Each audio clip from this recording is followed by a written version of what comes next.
Ação e reação, capítulo 14, parte 2. O capítulo 14, resgate interrompido. Vamos conferir aqui. Eu já tinha conferido antes, mas é sempre bom, né? Isso, resgate interrompido. Olha lá. Nosso último encontro, na primeira parte do capítulo 14, nós vimos um pouco de Marcela. Marcela, que tinha uma família com os filhos, tinha um marido, mas o marido estava o quê? Pendendo, com aquela tendência em querer ir morar com a amante. O marido defendia as filhas, mas tinha pelo filho um desprezo que a gente não sabe ainda de onde vem. Marcela, esposa dedicada ao lar, aos afazeres, sempre estava ali a orar pelo seu casamento, muitas das vezes chorando às escondidas, mas disposta a deixar com que seu esposo fosse ao encontro daquela que ele tanto pleiteia, que ele tanto gosta, que ele tanto almeja. No último encontro, nós terminamos com essa pergunta. Por que Marcela, meiga e honesta, era assim tão odiada pelo esposo? Por que a preferência de Ildeu pelas filhas, com tanto desdém pelo primogênito? E a separação em perspectiva? Seria justo procurar o nosso mentor para fortalecer aquela mãezinha desventurada para o desquite, ao invés de incentivá-la à recuperação do amor e do devotamento do companheiro? Nós vamos prosseguir. O assistente sorriu com manifesto desencanto e nos disse: há nas anotações do apóstolo Mateus certa passagem na qual afirma Jesus que o divórcio na terra é permitido a nós outros pela natureza dos nossos corações. Aqui, a medida deve ser facultada à maneira de medicação violenta em casos desesperadores de desarmonia orgânica. Na febre alta ou no tumor maligno, por exemplo, a intervenção exige métodos drásticos, a fim de que a crise de sofrimento não culmine com a loucura ou com a morte extemporânea, fora da época, fora de hora. Nos problemas matrimoniais agravados pela defecção de um dos cônjuges, ou mesmo pela deserção de ambos do dever a cumprir, o divórcio é compreensível como providência contra o crime, seja ele o assassínio ou o suicídio. Então, veja bem. Ele está nos dizendo que na passagem bíblica, nas anotações de Mateus, Jesus fala das vezes em que o divórcio é lícito, com que o divórcio ele é aceitável. Nós sabemos que quando duas pessoas se unem, alguma razão há de ter.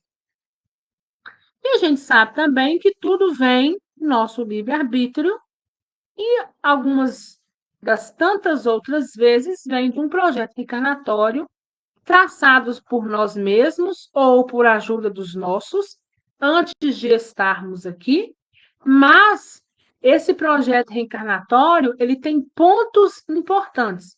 Ele é totalmente traçado? Não. Nosso projeto reencarnatório, existem pontos importantes aonde a gente precisa passar. Entre um ponto e outro, existe uma lacuna, existe um vazio. E essa lacuna, ela vai ser preenchida através dos caminhos que nós mesmos vamos trilhar, passar. Então, pode ser que a gente chegue, né, pelos caminhos que está aí em nossa volta ou através do nosso livre-arbítrio, a gente chega até um casamento, até um matrimônio.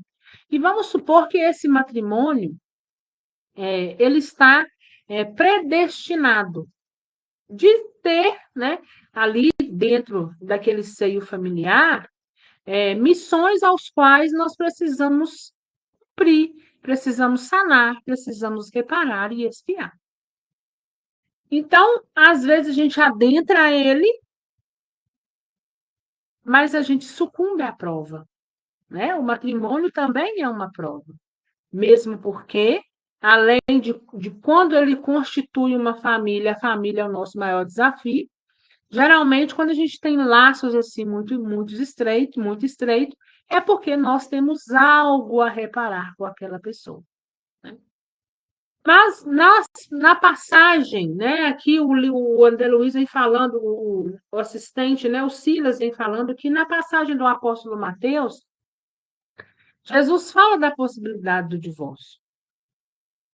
E o divórcio, ele é possível, a separação, ela é às vezes até mesmo necessária, quando a gente está diante de uma situação que vai nos levar ao agravamento da situação. Em que situações são essas?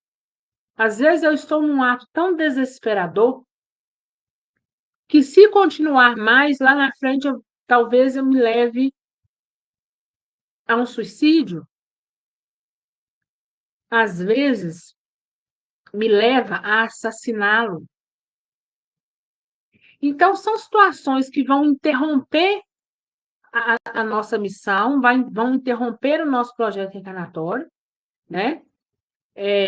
No sentido de desfazimento do casamento pelo divórcio, mas é melhor do que se a gente levar ao agravamento.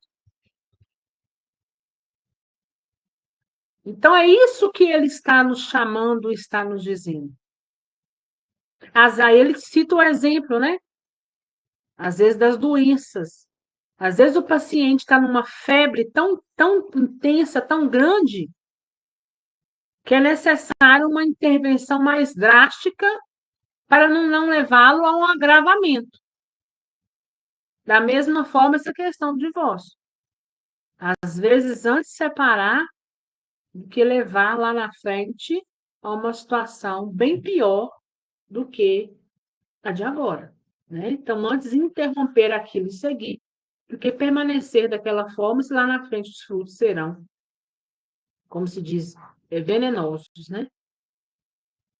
Entretanto, assim como o choque operatório para o tumor e a quinina para certas febres são recursos de emergência, sem capacidade de liquidar as causas profundas da enfermidade, as quais prosseguem reclamando tratamento longo e laborioso, o divórcio não soluciona o problema da redenção, porque ninguém se reúne no casamento humano ou nos empreendimentos de elevação espiritual no mundo sem o vínculo do passado.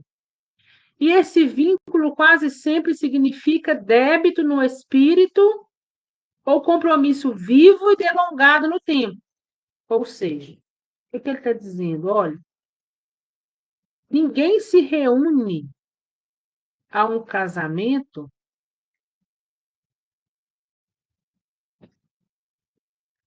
se não existir um débito, se não existir uma reparação, se não ter, se não, se aquela, se aquele, sem aquele matrimônio ter um determinado ponto a ser resolvido.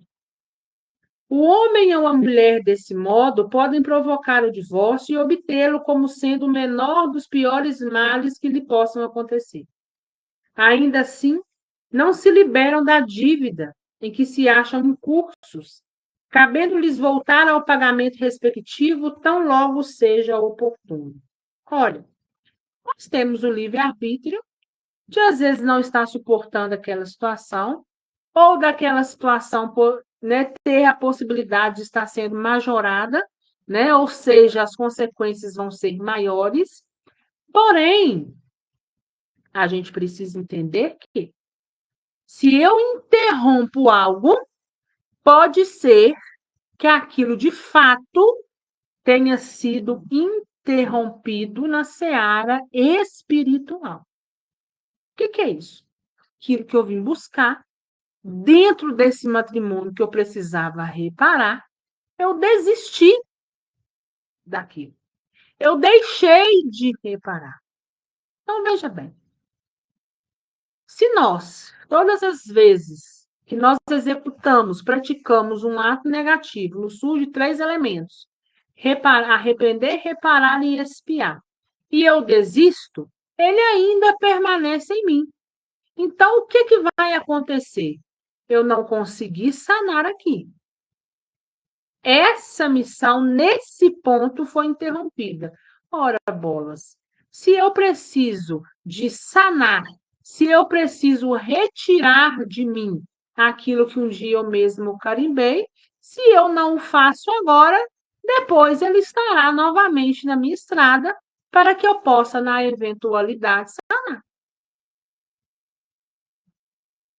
Então, se nós hoje caminhamos e não sanamos o que precisa sanar, nós vamos voltar e repetir o processo. Nós temos as escolhas, mas nós somos cativos das consequências. Em muitos pontos, essas consequências não é de agora, não é desse casamento hoje que não deu certo, mas é de coisas do passado que a gente vem trazendo e que ainda não conseguiu ser resolvido. E porque as nossas muitas interrogações pairavam no ar, o generoso orientador prosseguiu. No caso de Judeu e Marcela, já meticulosamente estudada em nossa mansão, temos 2 almas em processo de reajuste. Há vários séculos, viu? Há vários séculos eles estão se procurando se reajustarem enquanto indivíduos. Esses ajustes, eles se dão somente como marido e mulher? Nem sempre. Porque cada ponto são ajustes diferentes. Às vezes vai ser ajuste entre marido e mulher, às vezes ajuste entre irmãos, ajustes entre amigos, ajustes entre colegas de trabalho, ou seja, nós não cruzamos os caminhos de um e do outro sem nenhuma razão.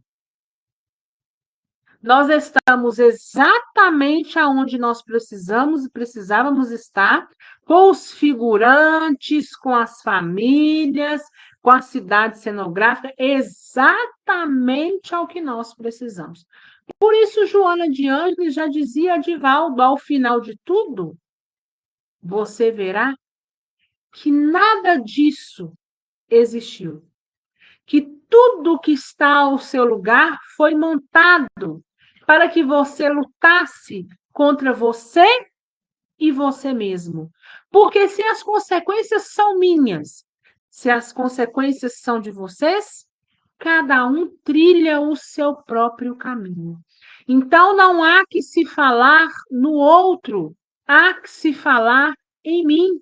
E é esse crescimento que nós estamos precisando. Cada vez mais experimentar. Em todos os pontos da nossa existência. Quando a gente pensar em dizer que a culpa é do outro, nós precisamos olhar para nós. Porque nós não temos a ver com a culpa do outro, nós temos a ver com a culpa, com a nossa culpa, com o que nós estamos fazendo dentro das nossas escolhas, que vai refletir lá na frente. A culpa do outro é do outro. Eu posso estender as mãos para ajudá-lo a soerguer, devo.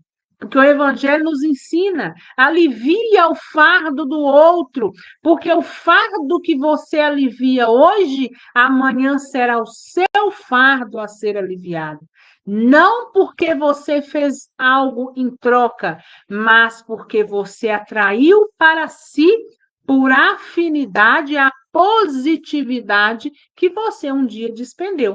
Assim como a gente tem também a questão negativa. Nossa, fulano tem sorte em determinadas coisas na vida. O acaso não existe. Se fulano chega até ela a ajuda necessária, é porque um dia ela despendeu ajuda. E essas ajudas são trocadas.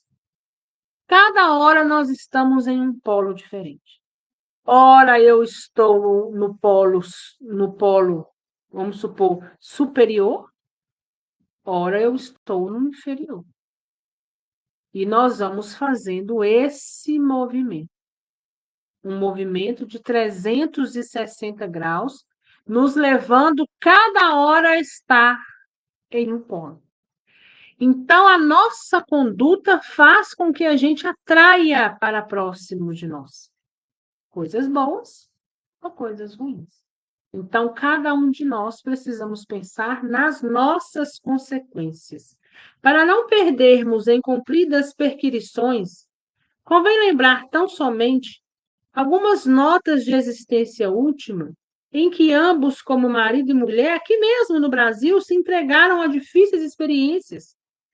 Ele, depois de casado, continuou irrequieto entre a irresponsabilidade e a aventura, nas quais seduziu duas moças, filhas do mesmo lar. Primeiramente, enganou uma delas, abandonando a esposa que a lei lhe havia confiado, passando, porém, ao convívio da segunda companheira, que patrocinava o desenvolvimento da irmãzinha menor que os pais, à beira do túmulo, lhes haviam entregue. Então, olha lá. Era a primeira vez que Ildeu se sucumbia? Era a primeira vez que ele escorregava nessa questão do matrimônio? Não, olha, eles estão olhando só a penúltima reencarnação. E já foi possível perceber que lá também ele fracassou.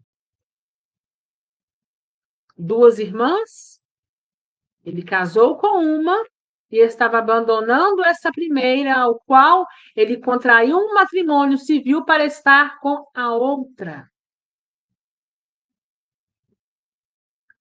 E o Deus não vacilou em aguardar mente a viver. Os dias correram sobre os dias, e quando Ildeu, ainda relativamente moço, mas integralmente vencido pela intemperância e pelo deboche, regressou doente à cidade em que se havia consorciado, buscando o aconchego da esposa, cuja fidelidade carinhosa ele mesmo destruía, não mais na ânsia de ajudá-la ou de amá-la, mas sim no propósito de escravizá-la por enfermeira de seu corpo abatido, eis que reencontra feliz junto de outro. Olha que situação. Quando ele se viu lá cansado daquela vida e percebeu que aquelas aos quais ele tinha envolvido não estavam nem aí, ele doente, corpo físico maltratado, ele retorna para a cidade no intuito de estar com Marcela, não porque gostava dela, né? Marcela dessa encarnação, mas ela também foi da última. Não porque gostava dela, mas na intenção de sacrificá-la para que ela cuidasse dele até o fim. Hoje ainda é muito comum essa situação, né? O homem que sai do lar, as mulheres também, mas é exceção. Os homens que saem do lar, enquanto estão bem de saúde, vão viver uma vida farta lá para fora. E quando tudo acaba,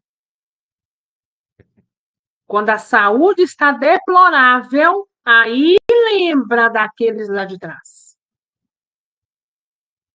Foi o que aconteceu com o judeu. Só que quando ele retorna, ele achava que iria encontrar aquela esposa ainda chorando por ele. Ele a encontra feliz e com outro. Movido de incompreensível ciúme, de vez que renegara o lar sem motivo justo, não suporta ver a alegria da companheira, matando-lhe o eleito do coração. Dentro em breve, todo o grupo que o deu infelicitou se reúne, inclusive ele próprio, na esfera espiritual, onde a justiça da lei só pesa os méritos e deméritos de cada um. E com o amparo de abnegados benfeitores, regressam as personagens do drama doloroso ao resgate na reencarnação, com o deu à frente das responsabilidades por ter maiores culpas. Marcela concorda em auxiliá-lo e retoma o posto antigo, ajudando-o na condição de esposa fiel. Roberto é o companheiro assassinado que volta, do qual o deu é devedor da própria vida. Não satisfeito em ver a ex-esposa com outro, ele assassina o seu companheiro. Só que em um determinado dia, né, assim como também acontecerá para todos nós vamos retornar à pátria espiritual. E retornando à pátria espiritual, nós vamos sopesar, ou seja, nós vamos todos sentar na cadeira da sabedoria. E nessa cadeira da sabedoria vai ser pontuados os nossos prós e os nossos contras. Quando a gente sentar na cadeira da sabedoria, nós mesmos iremos nos perguntar o que você fez de bom. O que você trouxe de bom, o que você trouxe de tão negativo? Se a minha bagagem for mais positiva, eu estarei numa dimensão de espírito errante, porém positiva, que aceita que está tudo de uma forma pacífica, desejando melhorar, ou eu vou para uma região inferior, obscura, densa e pesada, onde tem aqueles que não reconhecem, que acham que estão certo e acham que o outro é que está errado. Todos retornam. E aquele em que Ildeu tirou a vida, volta agora como filho. Porque se eu tiro a sua vida, eu preciso te dar a oportunidade de viver novamente. Isso faz parte da reparação. Sônia e Márcia são as duas irmãs que ele arrojou ao vício e à delinquência. Dele esperando hoje, como filhas queridas, o necessário para a reabilitação. Então, as duas filhas, ao qual ele desvirtuou na vida, voltam como sendo suas duas filhas, mas aquele que ele assassinou também. Então, por isso, essa repulsa pela criança. E a empatia pelas filhas, o ar de proteção. O assistente fez pequena pausa e acrescentou: Vocês não ignoram, porém, que a reencarnação do resgate também recapitulação perfeita. Se não trabalhamos por nossa intensa e radical renovação para o bem, através do estudo edificante que nos educa o cérebro e do amor ao próximo que nos aperfeiçoa o sentimento, somos tentados hoje pelas nossas fraquezas, como éramos tentados ainda ontem, porquanto nada fizemos para suprir, passando habitualmente a reincidir nas mesmas faltas. Não ignores que se vocês hoje, nós hoje, não estamos trabalhando em nós mesmos para sermos homens e mulheres de bem, trabalhando a nossa moral através dos estudos edificantes, Trabalharmos na repetição, porque às vezes é necessário que repita uma, repita duas, repita três, quantas vezes for necessário, porque nem sempre de imediato a gente capta. Então, é necessário repetir para que a gente possa ir colocando o nosso cérebro, a nossa mente para funcionar. Eu preciso crescer enquanto indivíduo, principalmente moralmente, refletindo sobre os meus atos, porque senão nós vamos nos ver como Ildeu. Reincidente. Várias encarnações sucumbindo, falhando no mesmo ponto. Por quê? Porque não aprendeu, porque não refletiu, porque não teve a fé raciocinada, porque não aprendeu a ser um homem de bem. Ele aprendeu tão somente olhar o próprio umbigo, tão somente olhar as próprias razões. E aí vem o quê? Vem caindo uma vez atrás da outra. E aí, mais uma vez, André Luiz, nessa obra, nos chama ao quê? Ao estudo edificante, a trabalharmos em nós mesmos, porque isso é o primordial, a buscar para nós, para que nós possamos ter a compreensão necessária. Segundo observam, e o Deus displicente é surdo aos avisos da vida, é o mesmo homem do passado buscando a suposta felicidade fora do templo doméstico, desprezando a esposa, querendo extremicidamente as filhinhas nos quais rever as companheiras do passado, e nada faz por perder a instintiva aversão pelo filho, em cujo contato adivinha o antigo rival que lhe foi vítima da fúria arrasadora. Mas, indagou Hilário, se ele não encontra em Marcela o amor integral, por que razão ainda agora, na presente romagem terrena, a teria desposado? Se ele de fato não ama Marcela, como lá atrás ele já deixou, como lá atrás ele voltou não porque ela ama, mas para aprisioná-la, no sentido de ter que cuidar dele fisicamente porque ele estava adoentado, por que agora ele casa com ela novamente?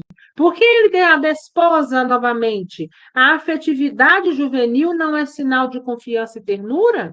Se a gente que se apaixona lá na juventude não teria que ser, né?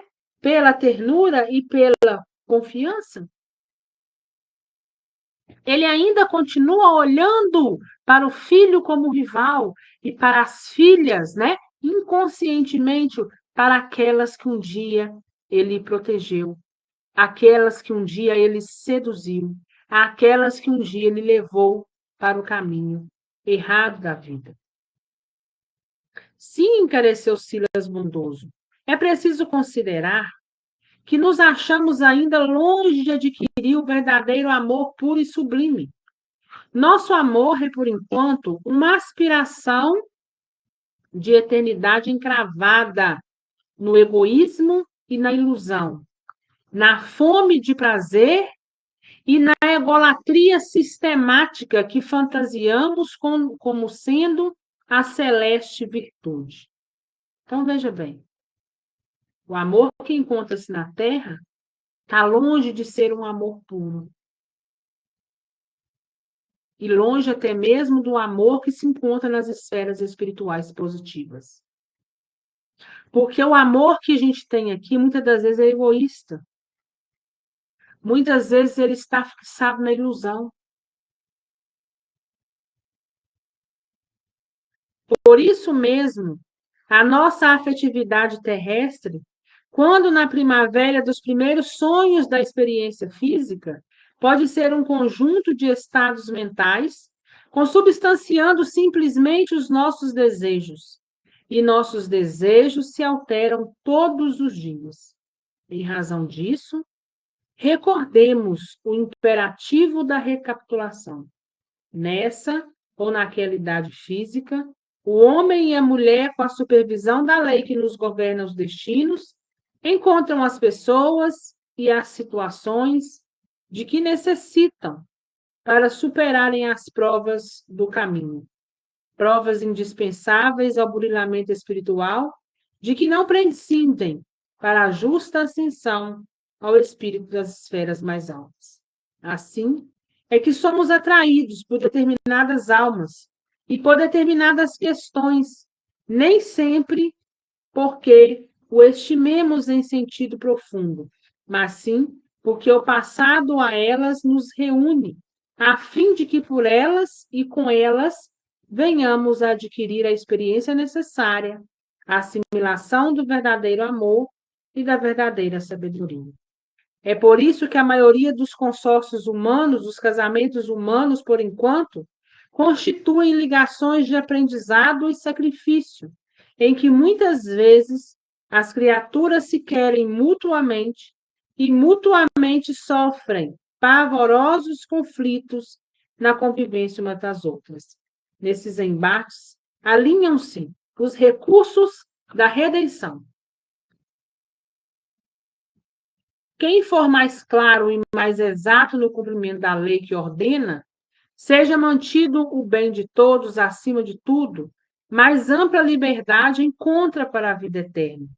Quanto mais sacrifício, com serviço incessante pela felicidade dos corações que o Senhor nos confia, mais elevada a ascensão à glória divina.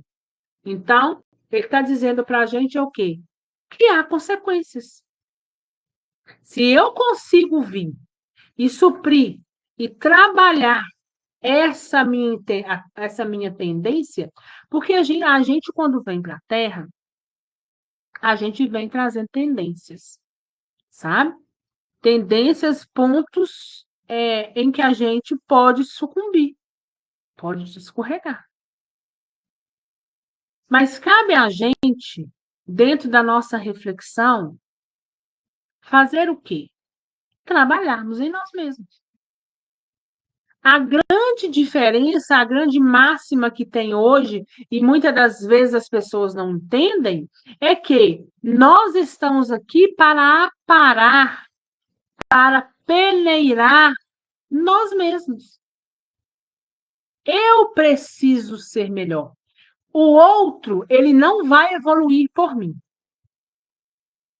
O outro pode até vir junto comigo, 5, 10, 15 reencarnação, porque às vezes ele progrediu a um certo ponto, ele fala: não, eu vou abrir mão e vou tentar, porque eu também preciso concluir, eu também preciso fechar esse ciclo. Mas às vezes um está muito mais elevado que o outro. Mas se vem e se não cumpre, você não aparou em você o que você precisava parar.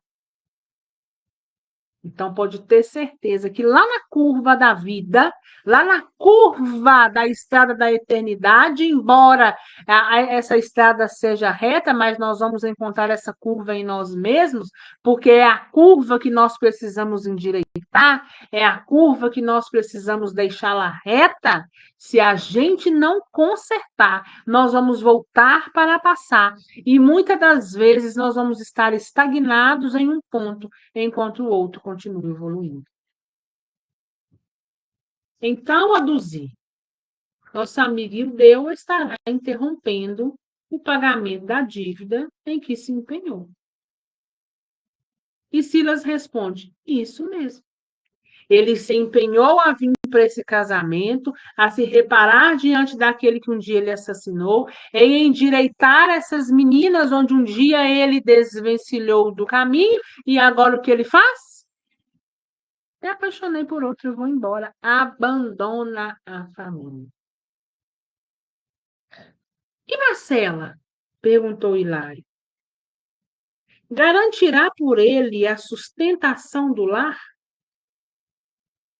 É o que esperamos e tudo faremos para auxiliá-la, já que o esposo mais uma vez faliu nos contratos assumidos. Não será lícito contar matematicamente com o heroísmo dela à frente da casa? Quem poderá medir a resistência dos outros? Disse Silas. Marcela é senhora de si.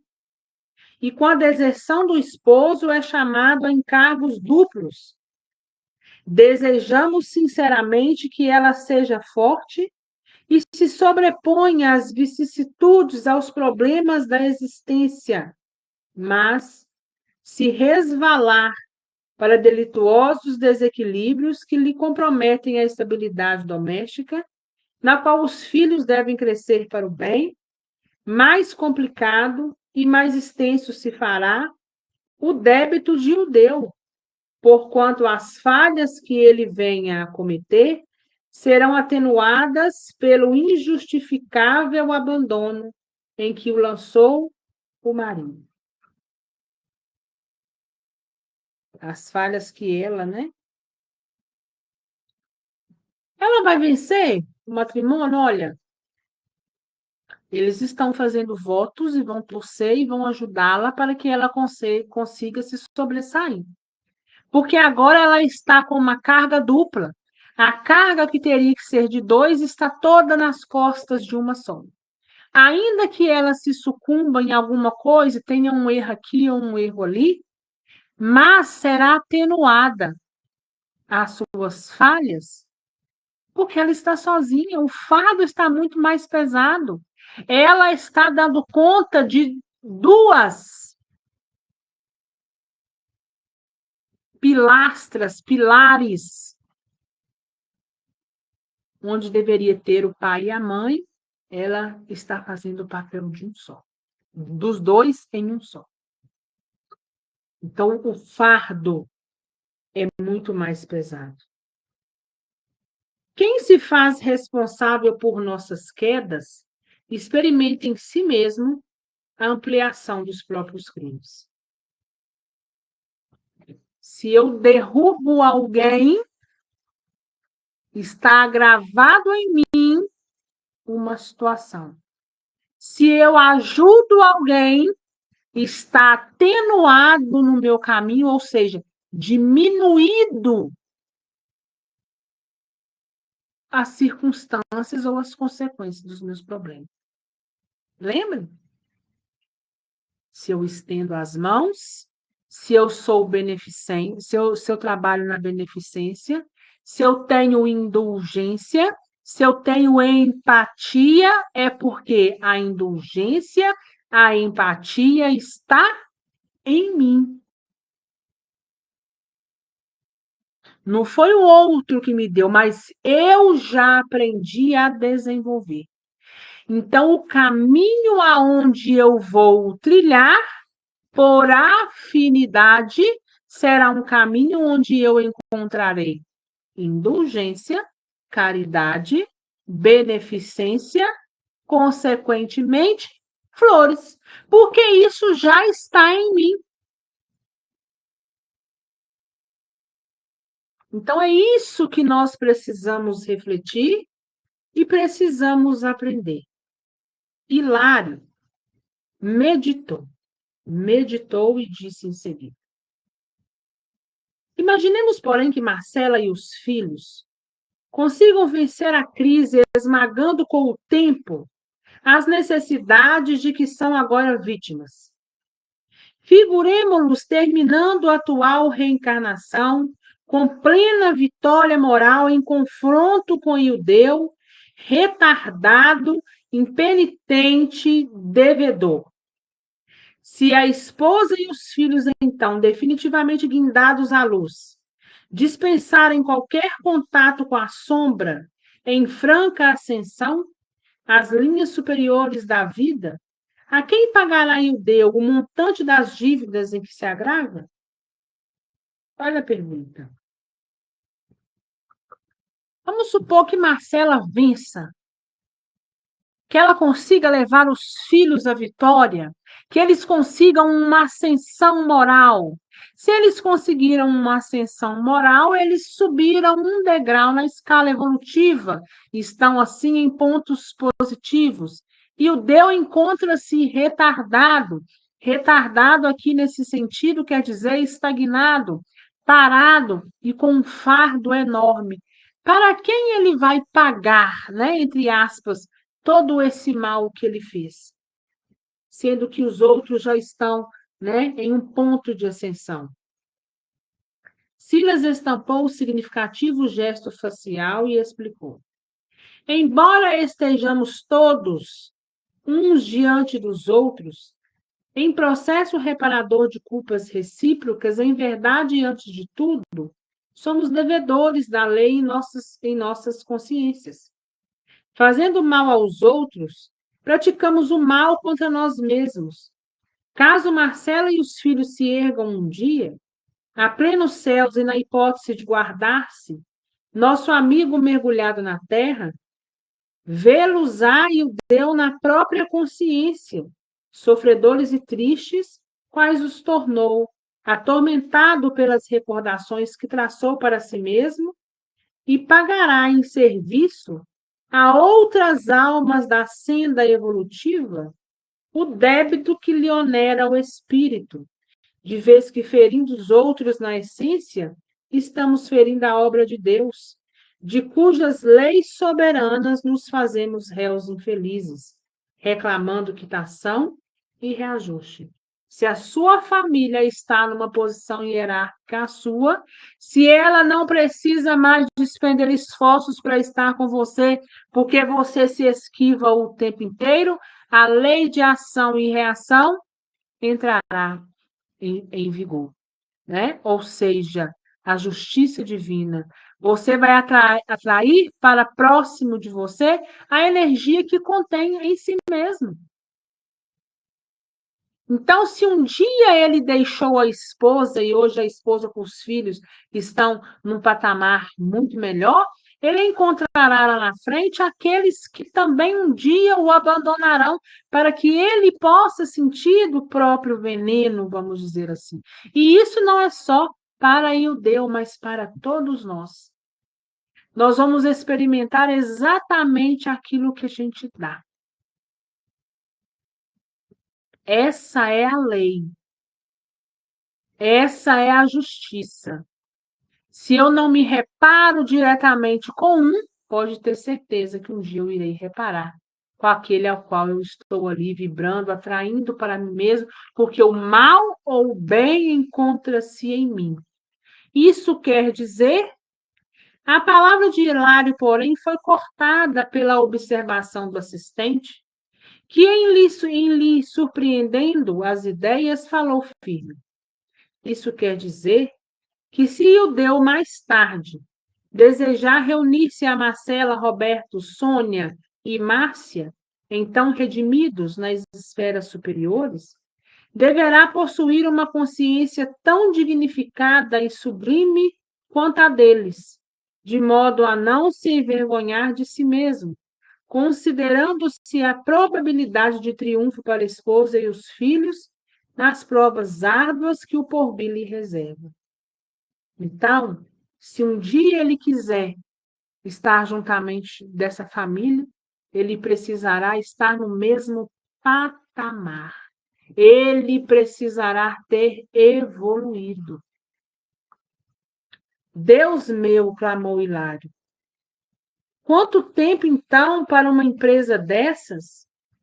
E quanta dificuldade para o reencontro se os entes queridos não se dispuserem a esperar? Sim, confirmou Silas. Quem se retarda, quem se estagna por gosto, não pode queixar-se de quem avança. Se eu não quero avançar, se eu não quero procurar a minha evolução moral, se eu não quero estar aqui como nós estamos toda semana, 3 vezes na semana, batendo nas mesmas teclas, buscando a teoria para colocar na prática no intuito de avançar, aqueles que aqui não estão não pode impedir que a gente cresça. Porque nós estamos buscando, a oportunidade é para todos. Se não o buscam, é porque não desejam, é porque não tem discernimento, então vai ficar onde está.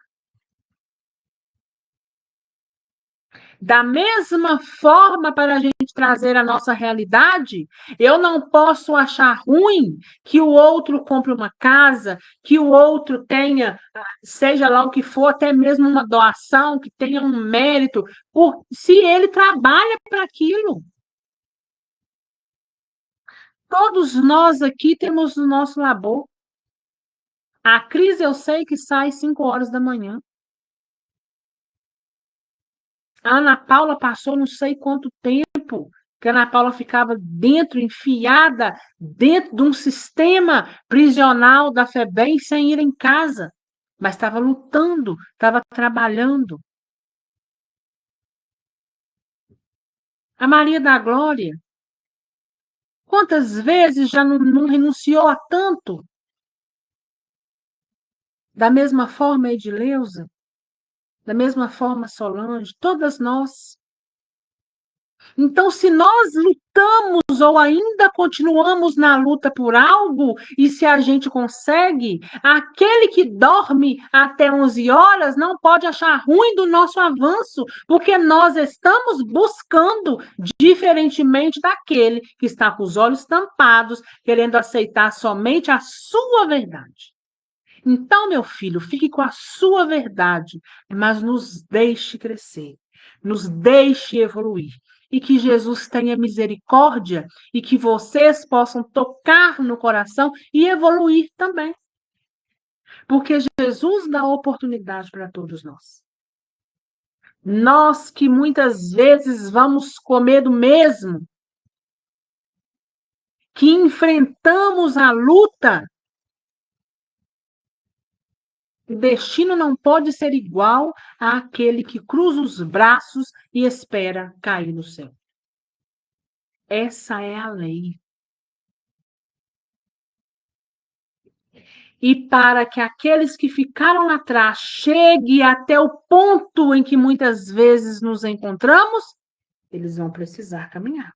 Assim como nós também vamos precisar caminhar para chegar próximo de quem está onde? À nossa frente.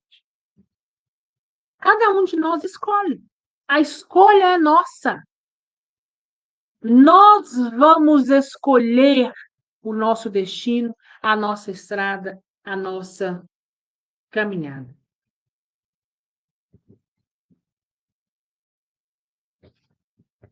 Sim, confirmou Silas. Quem se retarda por gosto não pode queixar-se de quem avança. A cada um segundo as suas obras, ensinou o divino orientador. E ninguém no universo conseguirá fugir à lei. Eu e Hilário, profundamente tocados pela lição, calamo-nos, confundidos, para orar e pensar.